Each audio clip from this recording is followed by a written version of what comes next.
A Republican candidate is refusing to concede an election and is instead challenging the validity of thousands of ballots. Sound familiar?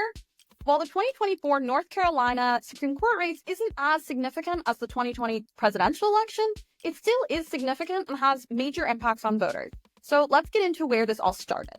Jefferson Griffin, a North Carolina appeals court judge and a Republican, is running for a seat on the bench of the North Carolina Supreme Court. He's running against Democratic incumbent Justice Allison Riggs.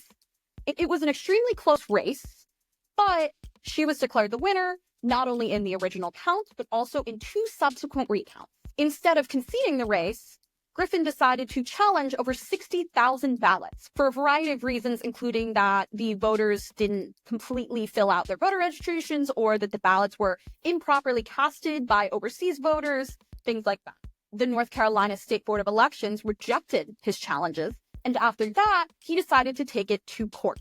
He took the case to the state Supreme Court, which is not only a court with a Republican majority, which is what his party is, but also it's the court that he is running for. On January 7th, the state Supreme Court decided to temporarily block certification of this race, which was supposed to happen on January 10th, granting Griffin's request and also agreeing to take his ballot challenges case on. This case could also create dangerous precedents going forward for future candidates to challenge their election results.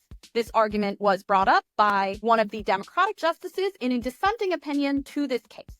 Justice Anita Earl said that he could be using this case to tip the scales in his favor and that this should have been brought pre-election, not post-election, after the votes have already been counted and the voters have already participated in the democratic process. One of the Republican justices, in his dissenting opinion, even agreed.